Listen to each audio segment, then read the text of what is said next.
পক্ষী ডাকে।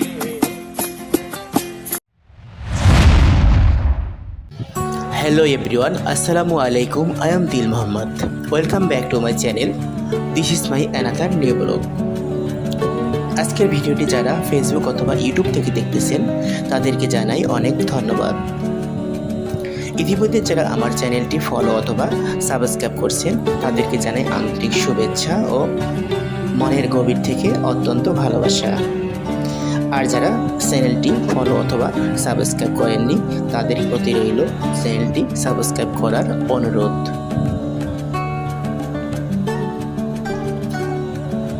বাংলাদেশ আয়তনে ছোট একটি দেশ, কিন্তু আল্লাহর রহমতে এখানে অনেক প্রাকৃতিক সৌন্দর্যের পাশাপাশি অনেক ইতিহাস ও ঐতিহ্য সমৃদ্ধ স্থানও রয়েছে। বাংলাদেশের দর্শনীয় স্থানগুলো ভ্রমণের ধারাবাহিকতায় আজকে আমি আপনাদের সামনে ভিন্ন রকম এক কক্সবাজারকে উপস্থাপন করব। কক্সবাজার সমুদ্র সৈকত নিয়ে কথা বললে প্রথমেই বলতে হয় এটি পৃথিবীর সর্ববৃহৎ সমুদ্র সৈকত এবং বাংলাদেশের সবচেয়ে জনপ্রিয় একটি পর্যটন স্পট। কক্সবাজার ঘোরার জন্য আপনি কলাতলি ডলফিন মোড় থেকে বিভিন্ন ধরনের গাড়ি পেয়ে যাবেন।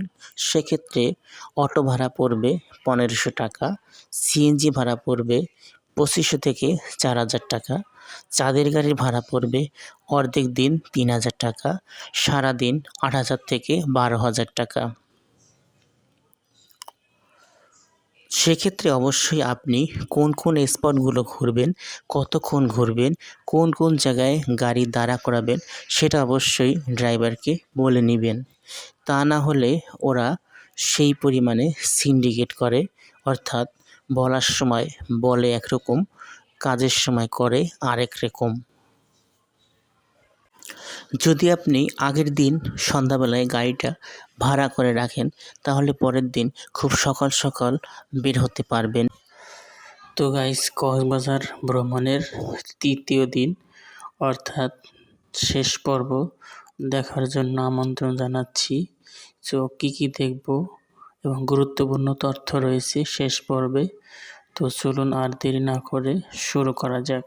বাংলাদেশের একমাত্র সমতল ভূমির সবচেয়ে সুন্দর এবং আকর্ষণীয় যে রাস্তা সেটি হচ্ছে মেরিন ড্রাইভ রোড, যার এক পাশে সমুদ্র, অন্য পাশে পাহাড়, মাঝখান দিয়ে বয়ে চলা এই মেরিন ড্রাইভ রোড আপনাকে মুগ্ধ করবে।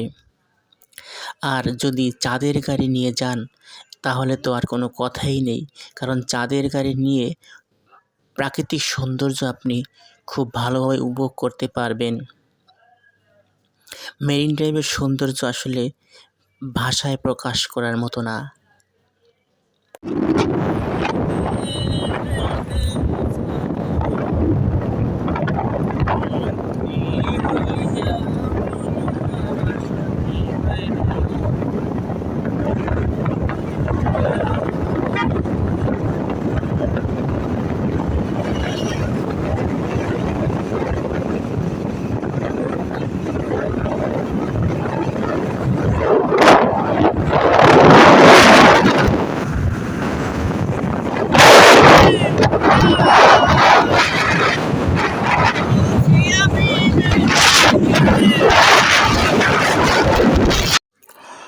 গাইস, এ পর্যায়ে আমরা চলে আসলাম মিনি বান্দরবন। এটি কক্সবাজার শহর থেকে 18 কিলোমিটার পূর্বে অবস্থিত। রেজুখালীর ব্রিজের আগে মিনি বান্দরবন লেখা যে নির্দেশনা দেখতে পাবেন, সেই রাস্তা ধরে আরও 2-2.5 কিলোমিটার ভিতরে আসলেই চলে আসবেন মিনি বান্দরবন। এখানে আপনি কিছুটা বান্দরবনের ফিল পাবেন। অনেকগুলো ছোট ছোট পাহাড় মিলে এই মিনি বান্দরবন গঠিত। পাহাড়ের গায়ে যে চলার পথ রয়েছে, খুব সাবধানে আপনাকে ধাপে ধাপে পথগুলো বেয়ে উপরে উঠে যখন চারিদিক তাকাবেন তখন বান্দরবনের কিছুটা ফিল পাবেন। তবে চলার পথ খুবই সংকীর্ণ এবং পাশে অনেক খাদ রয়েছে, তাই নিচে তাকিয়ে সাবধানে চলতে হবে। যদি পা পিছলে পড়ে যান তাহলে বিপদ হতে পারে। গাইস, এ পর্যায়ে আমরা যাচ্ছি হিমছড়ি পর্যটন কেন্দ্র দেখতে। ডলফিন মোড় থেকে 12 কিলোমিটার দূরে অবস্থিত এই হিমছড়ি পর্যটন কেন্দ্র। অটোতে ভাড়া নেবে 40 টাকা, সময় লাগবে 1 ঘন্টা এবং এখানে জনপ্রতি 30 টাকা করে টিকিট কেটে প্রবেশ করতে হবে। এখানে আসলে আপনি একসাথে পাহাড়, সমুদ্র এবং ঝর্ণার একটি মেলবন্ধন এবং সুন্দর একটি ভিউ পাবেন। টিকিট কেটে প্রবেশ করে আপনি কৃত্রিম যে ঝর্ণাটি আছে সেটি দেখতে পাবেন।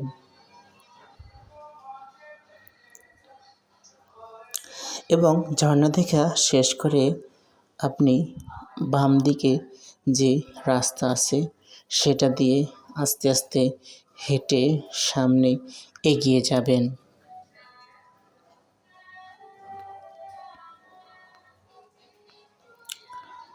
কিছু দূর যাওয়ার পরে একটি সিঁড়ির রাস্তা পেয়ে যাবেন।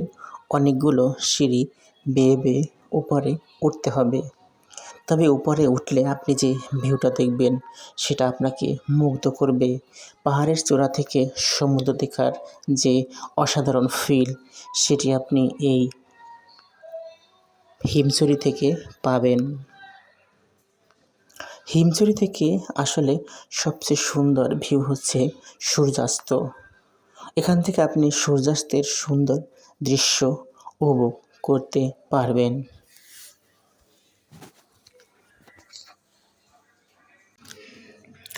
গাইস, এ পর্যায়ে আমরা চলে যাব দরিয়ানগর পর্যটন স্পটে। এটি কলাতলী মোড় থেকে 4 কিলোমিটার পূর্বে মেরিন ড্রাইভ রোডের পাশে অবস্থিত।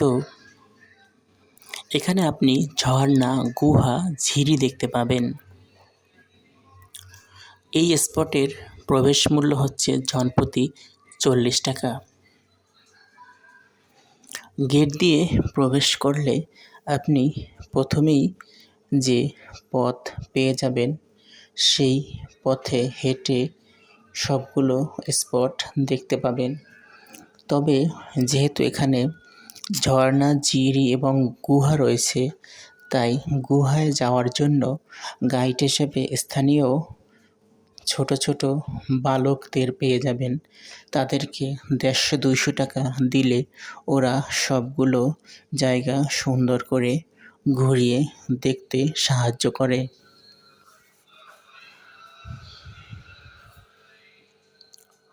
যদি আপনি সাহসী না হন অথবা আপনার দলে যদি 7-8 জন লোক না থাকে তাহলে একা একা গুহায় যাওয়াটা সেফ হবে না। গুহায় যেতে চাইলে অবশ্যই দল বেঁধে একাধিক লোক নিয়ে যেতে হবে, তা না হলে আপনি কোনো বিপদে পড়তে পারেন বা ভয় পেতে পারেন। কক্সবাজার এমন একটি জায়গা যেখানে আপনি সেই ঝিরি বা গুহার যে ভয়ঙ্কর অ্যাডভেঞ্চার আছে সেটা নিতে পারবেন, সমুদ্রের গর্জন নিতে পারবেন, ঝর্ণার ফিল নিতে পারবেন, পাহাড়ের ফিল নিতে পারবেন। সত্যি অসাধারণ এবং বর্ণনাতীত জায়গা হচ্ছে এই কক্সবাজার। তারই একটি অংশ দরিয়ানগর পর্যটন স্পট।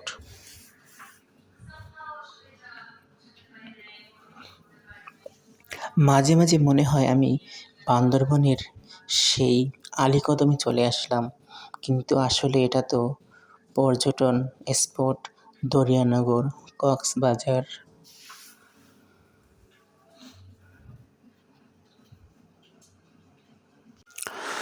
গাইস, দরিয়ানগরের অপোজিটে যে ঝাউবনটা আছে সেই ঝাউবনের মাঝখান দিয়ে হেঁটে গিয়ে আপনি পেয়ে যাবেন প্যারাসিলিং পয়েন্ট। তবে এখানে ঝাউবনটা দেখতে খুবই অসাধারণ লাগে। এই ঝাউবন পার হলেই প্যারাসিং পয়েন্ট পেয়ে যাবেন। এখানে আপনি 500 থেকে 800 টাকা খরচ করে বিভিন্ন সময় অনুযায়ী স্পিড বোটে চড়তে পারবেন। এছাড়াও 2000 টাকা একটি প্যাকেজ এবং 2500 টাকা আরেকটি প্যাকেজে যেকোনো একটি প্যাকেজে আপনি প্যারাসেলিং করতে পারবেন। তবে আপনি যদি সাহসী না হন তাহলে প্যারাসেলিং না করা ভালো। অনেক সময় রশি ছিঁড়ে গিয়ে সাগরে পড়ে যেতে পারেন। সেক্ষেত্রে আপনি যদি সাঁতার না জানেন তাহলে বড় কোনো বিপদ হতে পারে। তাই আমি বলবো প্যারাসেলিং সবার জন্য না, সবাই করবেন না। যারা একমাত্র অ্যাডভেঞ্চার প্রেমী বা খুব সাহসী তারাই প্যারাসেলিং করতে পারেন।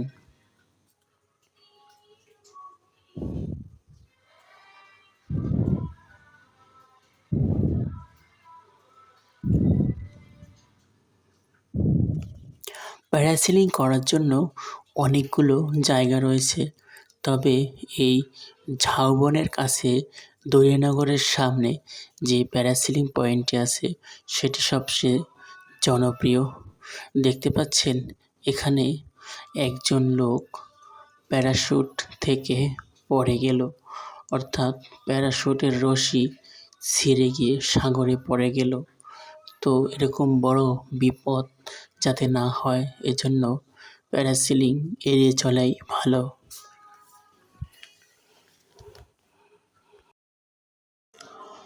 বার্মিজ মার্কেট আসলে কক্সবাজারে এখন অনেকগুলো হয়ে গেছে, তবে পুরাতন যে বার্মিজ মার্কেট এবং অনেক বড় যে বার্মিজ মার্কেট আছে, আপনারা গাড়িওয়ালাকে যদি বলেন তাহলে তারা আপনাকে সেই পুরাতন বড় বার্মিজ মার্কেটে নিয়ে যাবে।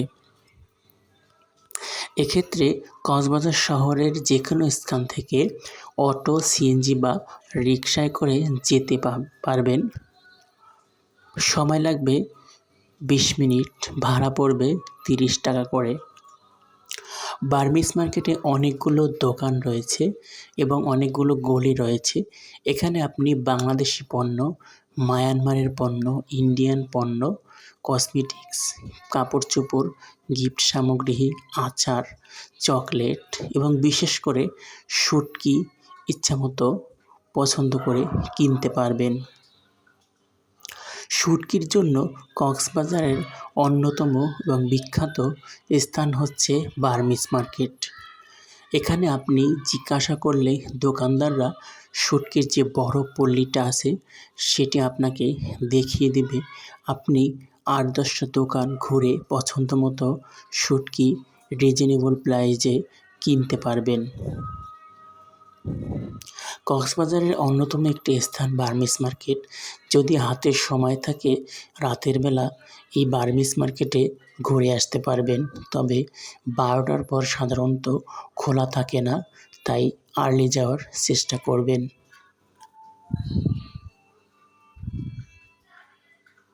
বার্মিজ মার্কেট আসলে কক্সবাজারের একটা ঐতিহ্য বহন করে। এখানে ঐতিহ্যবাহী কক্সবাজারের যে জিনিসগুলো আছে এবং মিয়ানমারের যে জিনিসগুলো আছে সেগুলো আপনি পছন্দ মতো কিনতে পারবেন।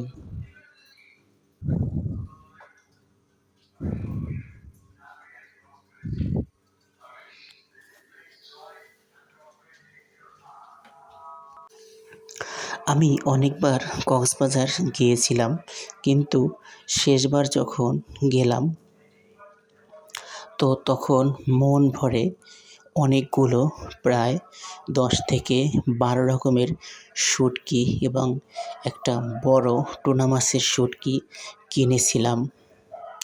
আসলে সবসময় মন মতো জিনিস পাওয়া যায় না, তো এই বার্মিজ মার্কেটের আল্লাহর দান শুটকি ঘর থেকে আমি মন মতো শুটকি কিনেছিলাম এবং দোকানদার এখানে দেখাচ্ছিল কীভাবে শুটকিকে অনেক দিন যাবৎ ফ্রিজে সংরক্ষণ করে রাখা যায়।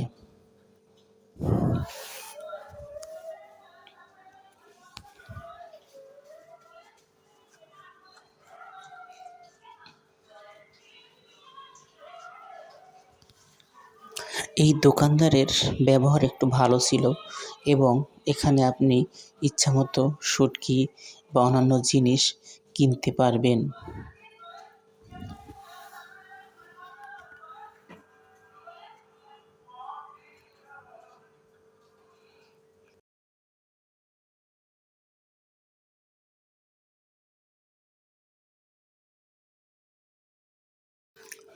তো গাইস, আমি আপনাদের এখন ভিন্ন একটি জায়গায় নিয়ে যাব। সেটি হচ্ছে কক্সবাজারের সার্কিট হাউস এবং লাইট হাউস। সার্কিট হাউস এবং লাইট হাউস খুব পাশাপাশি অবস্থিত। এটি লাবণী পয়েন্ট থেকে 1 কিলোমিটার ভিতরে অবস্থিত। এর যে কোনো রিক্সা বা অটোওয়ালাকে বললে নিয়ে যাবে, তবে আপনাকে টিলার গোড়ায় নামিয়ে দেবে। আপনি টিলার উপরে যখন উঠবেন তখন এই লাইট হাউস এবং সার্কিট হাউস দেখতে পাবেন। তো দেখতে পাচ্ছেন এই হচ্ছে সার্কিট হাউস, এর পাশেই রয়েছে লাইট হাউস।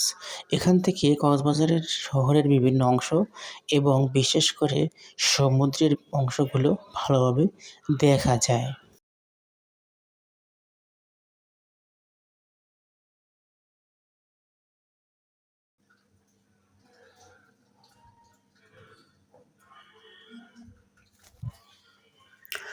তো গাইস, দেখতে পাচ্ছেন এই হচ্ছে কক্সবাজারের লাইট হাউস। যেই লাইটটি যখন রাতের বেলা জ্বলা শুরু করে, তো তখন সমুদ্রের ভেতর যারা নাবিক রয়েছে, জাহাজের নাবিক এবং যারা বিভিন্ন নৌযানের চালক রয়েছে, তাদেরকে দিক নির্দেশনা দেয়, অর্থাৎ পথ চলতে সাহায্য করে। এ সম্পর্কে আমরা এখন কিছু মতামত এই জানব। লাইট হাউসের এই ফোকাস নিয়ে এরা মানে কি এই হাড়িটা চিহ্নিত থাকে। এই লাইট হাউসের ফোকাস এটা খুব উপকারী। এই জিনিসটা থাকার কারণে এই সাগরের ট্রলার যেগুলো আছে এরা মানে কি ওইটা এই চিহ্নিত করতে পারে হাড়িটা। আমরা 15-20 কিলোমিটার মনে করেন ওইটা পানির বাম ধরা হয় ওটাকে। ওখান থেকে মানে আমরা সংগ্রহ করি যে সিঙ্গেল উঠে গেছে, মনে করো আমরা ভিতরে ঢুকে যাব। এরপরে ওটা একটা চিহ্নিত করে লাইটটা যখন জ্বলতে থাকে, ওটা চিহ্নিত করে মনে করেন 20 বাম 15 বাম পানি থেকে আমরা বাইর থেকে ওটা চিহ্নিত করি নিই।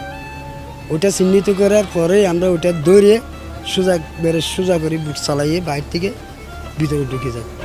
আর বয়স 64 বছর চলে। ইয়ার আগে সম্ভবত নির্মাণ। তো মূলত এই বাতিঘরের কাজ হচ্ছে রাতের দিক নির্দেশনা।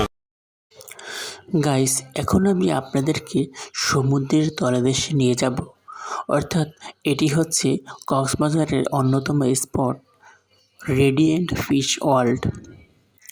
কক্সবাজারের যে কোনো জায়গা থেকে ঝাউতলা প্রধান সড়ক এর পাশে অবস্থিত এই রেডিয়েন্ট ফিশ ওয়ার্ল্ডে আপনি 30 থেকে 40 টাকা ভাড়া দিয়ে রিক্সা, অটো বা সিএনজিতে করে চলে আসতে পারবেন।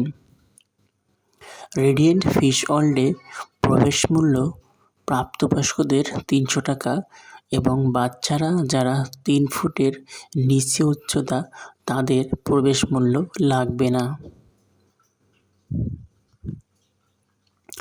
রেডিয়েন্ট ফিশ ওয়ার্ল্ডে প্রবেশ করলে আপনি মনে করবেন সমুদ্রের তলদেশে চলে গিয়েছেন, যেখানে চারপাশে সমুদ্রের বিভিন্ন মাছ, প্রাণী দেখতে পাবেন। বিশেষ করে হাঙর, শাপলা পাতা, পিরানহো, আরও অন্যান্য যে মাছগুলো আছে সেগুলো আপনি এখানে দেখতে পাবেন।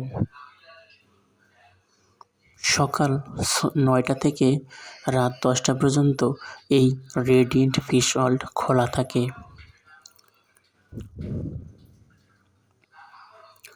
সমুদ্রের ফিল নিতে চাইলে, হাতে সময় থাকলে এই রেডিয়েন্ট ফিশ ওয়ার্ল্ডে আপনি আসতে পারেন। সম্পূর্ণ জায়গাটি ঘুরে দেখতে আপনার 1 ঘন্টা কমপক্ষে ব্যয় করতে হবে।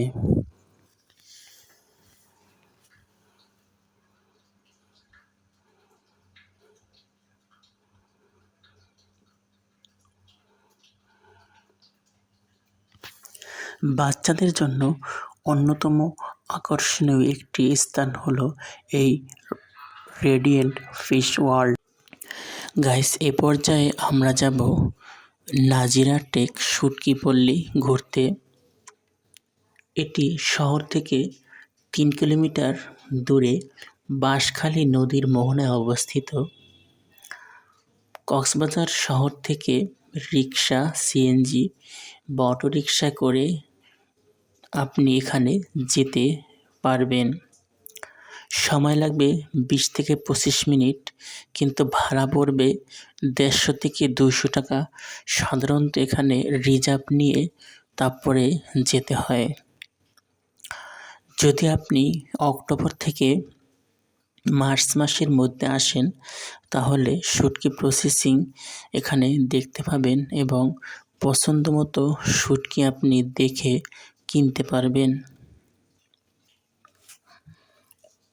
সকাল 8টা থেকে রাত 10টা পর্যন্ত এই শুটকি পল্লীর কার্যক্রম চলে এবং দোকানগুলো খোলা থাকে এবং আপনি চাইলে এখান থেকে পছন্দ মতো শুটকি কিনতে পারবেন।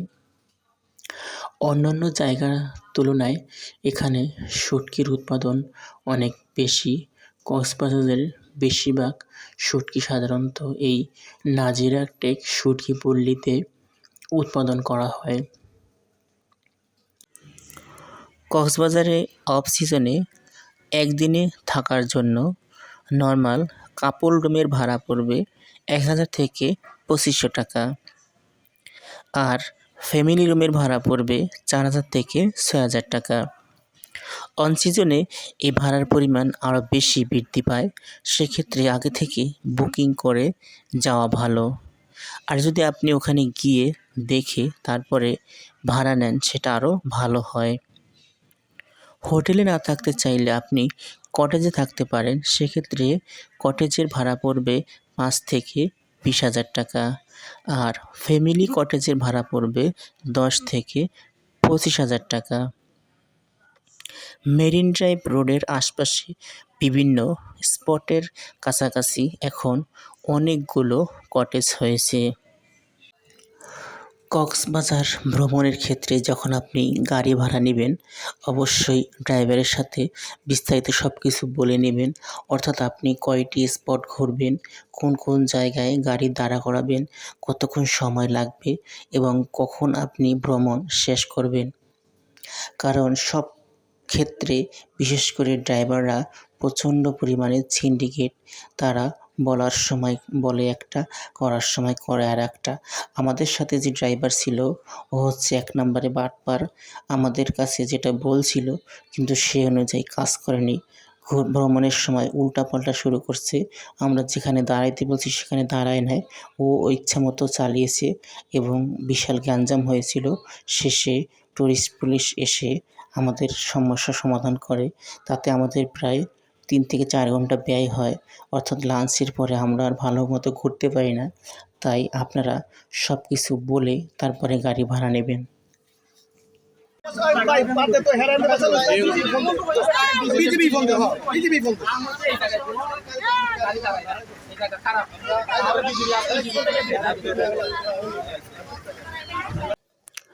খাবারের জন্য কক্সবাজারের বিভিন্ন স্থানে অনেকগুলো ছোট বড় রেস্টুরেন্ট বা হোটেল রয়েছে, তবে ভালো মানের খাবারের জন্য আপনি কাসুন্দি, শালিক, পালঙ্কি, আলগনি, পৌষি এবং ঝাউবন রেস্টুরেন্টে যেতে পারেন। তবে খাবার নেওয়ার আগে অবশ্যই দাম জিজ্ঞেস করে জেনে নেবেন। সিফুডের জন্য সমুদ্রের কাছাকাছি অর্থাৎ সমুদ্র সৈকতেই ছোট বড় অনেকগুলো দোকান রয়েছে, সেখান থেকে দেখে দাম জিজ্ঞেস করে তারপরে আপনি সিফুড খেতে পারেন। ভিডিওটি ভালো লাগলে লাইক কমেন্ট অবশ্যই শেয়ার করবেন। কোনো ধরনের পরামর্শ থাকলে দিবেন।